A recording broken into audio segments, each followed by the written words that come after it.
Halo bosku, jumpa lagi dengan channel Masno22.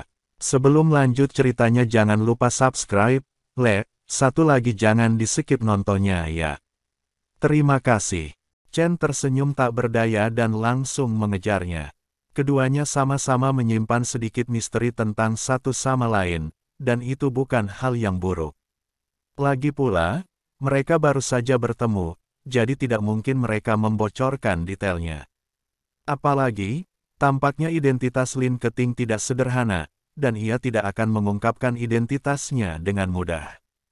Chen dan Lin Keting mengendarai Bai Yuwu, kecepatan mereka jelas jauh lebih cepat, meninggalkan semua orang jauh di belakang. Lihat, apa itu? Lin Keting tiba-tiba menunjuk ke depan dan berkata. Chen bergegas melihat ke arah jari Lin Keting, dia menemukan bahwa tidak jauh dari sana, pusaran hitam besar turun dari langit, dan di atas pusaran hitam, ada awan tebal, dan guntur serta kilat terus menyambar ke bawah, dan lalu menghilang. Di pusaran air hitam itu, pasti ada sejenis makhluk di pusaran hitam, dan guntur serta kilat tampak seperti guntur kesusahan. Chen meskipun tidak dapat dirasakan dengan kesadaran spiritual, jika dilihat dari kejauhan, guntur dan kilat tidak terlihat. Seperti guntur dan kilat biasa, tetapi lebih seperti guntur kesengsaraan. Bagaimanapun, kesengsaraan guntur tidak membedakan wilayah. Bahkan di alam rahasia pribadi, jika seseorang atau monster mengatasi kesengsaraan, itu masih akan memicu kesengsaraan guntur. Oleh karena itu, di medan perang antara dewa dan iblis ini, wajar jika terjadi bencana petir. Guntur kesengsaraan. Apakah ada orang yang tidak bisa selamat dari bencana ini?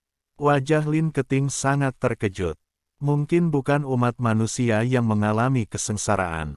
Agak aneh melihat guntur kesengsaraan runtuh dan kemudian menghilang.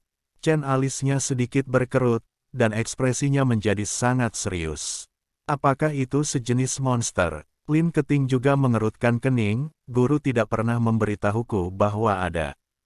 Tiba-tiba, Lin Keting menyadari bahwa dia telah melewatkan sesuatu, jadi dia segera menutup mulutnya.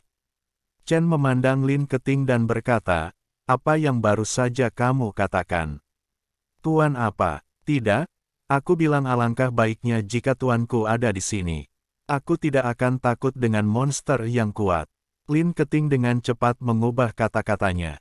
Chen memandang Lin Keting. Dia tahu gadis kecil ini pasti menyembunyikan sesuatu, tapi dia tidak ingin bertanya lebih jauh. Hal saat ini adalah mengetahui apa yang ada di pusaran hitam itu. Chen dia berencana untuk membawa Bai Yuwu lebih dekat untuk melihat apa yang ada di pusaran air hitam, tetapi seluruh tubuh Bai Yuwu gemetar dan tidak berani melangkah maju sama sekali, dan akhirnya jatuh langsung ke tanah. Sebaiknya kita berkeliling di sini. Kekuatan di dalam tubuh telah ditekan sekarang. Jika itu benar-benar monster, tidak ada cara untuk menghadapinya. Lin Keting melihat wanita itu masih ingin mendekat, jadi dia berbisik. Apakah kamu takut? Chen Ping melirik Lin Keting dan bertanya. Aku tidak takut. Melihat ibunya meremehkannya, Lin Keting langsung berpura-pura tidak takut. Karena kamu tidak takut, mari kita lihat lebih dekat. Mungkin kita bisa mendapatkan harta karun di pusaran hitam ini. Chen Ping setelah berbicara, dia berjalan langsung menuju pusaran hitam. Lin Keting melihat tanda di telapak tangannya, mencubit liontin giok penyelamat nyawanya, lalu mengertakkan gigi dan mengikuti. Tapi saat Chen Ping dan yang lainnya mendekat, kekuatan besar tiba-tiba menyerang, menjatuhkan Chen Ping dan Lin Keting ke belakang. Kemudian, dari pusaran hitam, sesosok tubuh perlahan muncul, dengan kekuatan guntur dan kilat yang menakutkan memancar dari sekeliling sosok itu. Saat ini, Chen Ping dan yang lainnya melihat dengan jelas bahwa yang keluar ternyata adalah monster. Monster ini melompat keluar dari pusaran air hitam hanya dengan satu kaki, dan memegang dua palu petir di kedua tangannya. Saat kedua palu itu bertabrakan, guntur dan kilat meledak. Binatang guntur. Ini sebenarnya binatang guntur yang legendaris. Ketika Lin Keting melihat monster aneh ini, dia langsung berteriak kaget.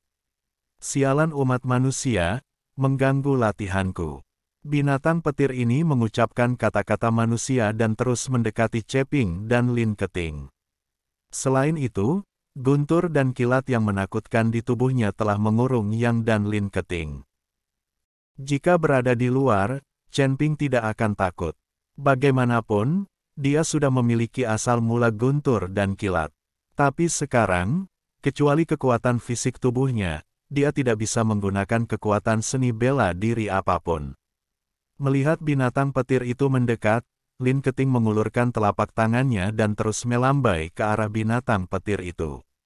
Dia ingin mengandalkan tanda di telapak tangannya untuk mengusir binatang petir itu, tetapi setelah mencoba beberapa kali, tanda di telapak tangan Lin Keting tidak bergerak sama sekali.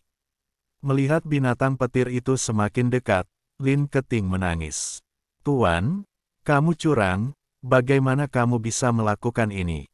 Lin Keting menangis. Chen Ping melihat Lin Keting yang menangis, dia akhirnya mengerti saat ini bahwa Lin Keting telah bertindak tenang setelah memasuki medan perang para dewa dan iblis, seolah-olah dia percaya diri. Ternyata dia sudah lama membuka jalan bagi orang-orang. Tampaknya Tuan Lin Keting pasti telah memasuki medan perang para dewa dan iblis ini dan menceritakan segalanya kepada Lin Keting, sehingga Lin Keting bisa terlihat begitu tenang. Kemunculan binatang petir saat ini jelas tidak terduga oleh Lin Keting. Chen Ping mencoba memancarkan aura naganya, berharap aura ini dapat menakuti binatang petir itu dan menghentikannya. Tapi saat dia hendak melepaskan aura naganya, dua lampu putih tiba-tiba muncul dari cincin penyimpanannya. Kemudian unicorn api kecil dan binatang kecil yang menelan muncul di depan Chen Ping dan Lin Keting. Kedua makhluk kecil itu sangat kecil sehingga mereka tampak seperti dua anjing kecil di depan binatang petir besar itu. Tapi kedua orang ini tidak memiliki rasa takut sedikitpun, mereka membuka mulut dan meraung. Raungan unicorn api kecil dan binatang kecil yang menelan langit membuat binatang petir itu ketakutan hingga mundur. Akhirnya karena panik, dia terjatuh ke tanah. Guntur dan kilat yang menyebar ke seluruh tubuh juga menghilang dalam sekejap. Binatang petir itu tergeletak di tanah. Memandangi api unicorn dan binatang yang menelan langit dengan ngeri, tidak bergerak. Unicorn api kecil dan binatang kecil yang menelan langit berjalan menuju binatang guntur dengan langkah-langkah yang tidak mereka kenali. Bang bang bang. Kedua makhluk kecil itu, Little Fire Kilin dan Little Sky Swallowing Beast, melompat langsung ke kepala Thunder Beast, dan kemudian menamparkan mereka beberapa kali. Binatang petir yang terkena tidak berani bergerak sama sekali. Lin Keting berada di pinggir lapangan dan tercengang. Dia tidak tahu dari mana datangnya dua pria kecil yang tiba-tiba muncul ini, dan bagaimana mereka bisa begitu hebat. Chen Ping melihat kedua lelaki kecil itu, dia terdiam beberapa saat. Tampaknya kedua orang ini cukup akrab satu sama lain di dalam ring penyimpanan mereka. Terutama binatang kecil yang menelan langit, pria yang tidur sepanjang hari ini, tidak menyangka bahwa dia juga akan kehabisan hari ini. Setelah menamparkan binatang petir itu beberapa kali, kedua lelaki kecil itu berjalan kembali dengan langkah-langkah yang bahkan tidak mereka kenali sebagai saudara. Dan dia bahkan menggerakkan pantatnya di depannya, seolah dia sedang pamer. Kemudian kedua lelaki kecil itu kembali ke ring penyimpanan. Rumput. Chen Ping terdiam beberapa saat, dia sepertinya dibenci oleh dua lelaki kecil yang bahkan tidak memiliki rambut lebat ini. Lin Keting memperhatikan kedua lelaki kecil itu memasuki ring penyimpanan berdarah, dan akhirnya mengerti mengapa Bai Yu takut pada Chen Ping. Ternyata Chen Ping juga punya dua hewan peliharaan kecil yang keren. Lin Keting tidak tahu apa itu unicorn api kecil dan binatang kecil yang menelan, jadi dia langsung menganggap mereka sebagai hewan peliharaan dewasa. Rekan Tao, aku ceroboh tadi. Maafkan aku, maafkan aku. Binatang petir itu berdiri dan terus membungkuk ke arah tubuh itu. Lin Keting tidak mengetahui unicorn api dan binatang yang menelan langit, tetapi binatang petir mengetahuinya. Jika seseorang dapat membesarkan dua makhluk spiritual ini, dia tidak akan berani menyinggung perasaannya bahkan jika dia memiliki 10.000 keberanian. Tidak masalah. Chen Ping melambaikan tangannya dengan santai, terlihat acuh tak acuh. Apakah kamu berhasil mengatasi kesengsaraan? Apakah kamu memicu guntur kesusahan untuk turun? Chen Ping tanya binatang guntur. Saya hanya menggunakan kesengsaraan guntur untuk berlatih, bukan mengatasi kesengsaraan. Thunder Beast menjawab dengan jujur.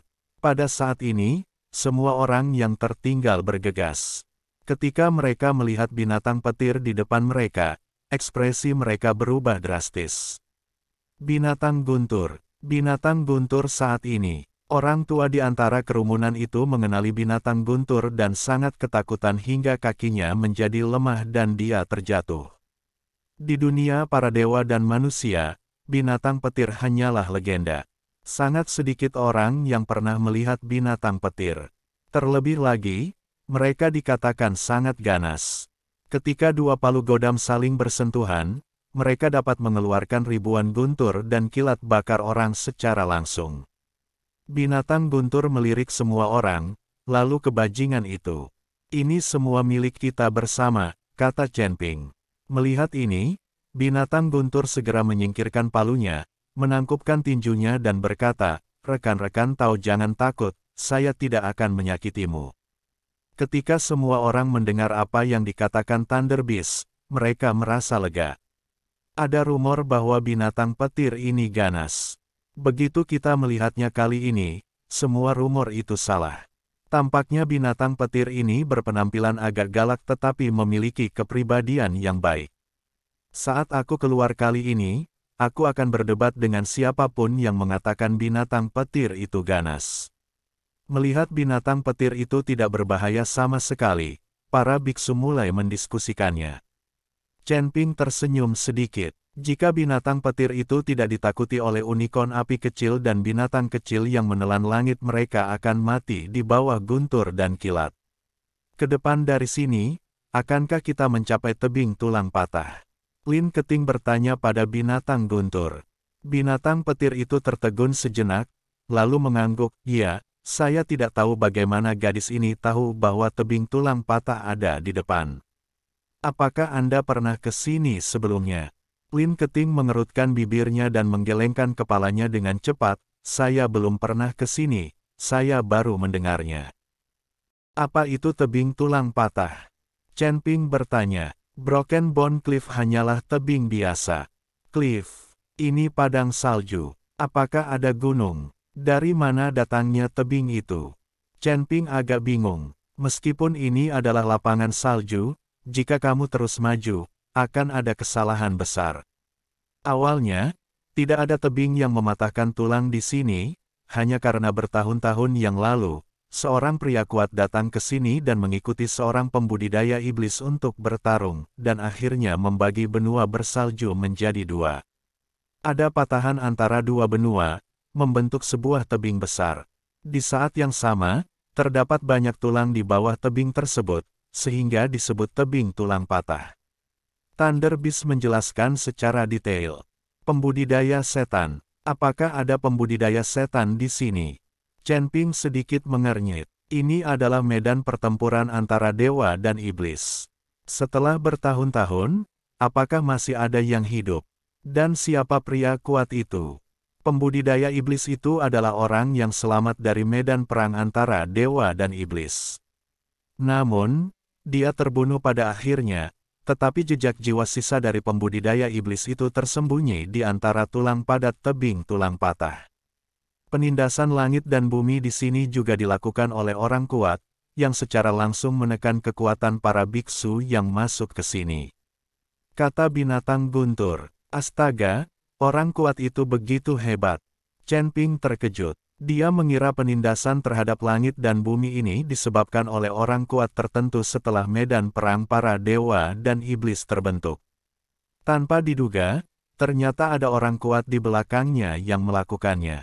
Apakah ada orang yang begitu hebat di dunia manusia? Semua orang juga terkejut saat mendengar bahwa ini adalah medan perang antara dewa dan iblis. Mereka mengira itu adalah reruntuhan dan datang untuk mencari harta karun. Jika mereka tahu itu adalah medan perang antara dewa dan iblis, banyak orang tidak akan masuk. Bagaimanapun, Medan perang antara dewa dan iblis sangat berbahaya, tidak seperti reruntuhan. Mata Lin Keting menjadi sedikit mengelak saat dia mendengarkan kata-kata binatang petir itu. Lalu bagaimana kamu tahu begitu banyak? Bukankah orang kuat itu membunuhmu? Lin Keting bertanya. Saat itu, saya hanyalah seekor tikus salju. Belakangan, saya secara tidak sengaja tersambar petir akibat pertarungan antara orang-orang kuat. Untungnya, saya selamat dan berubah menjadi binatang petir. Orang kuat saat itu bahkan tidak bisa melihatku, jadi bagaimana dia bisa membunuhku? Binatang guntur menjelaskan. Setelah Lin Keting mendengar ini, dia berhenti berbicara dan hanya melihat ke depan dengan serius.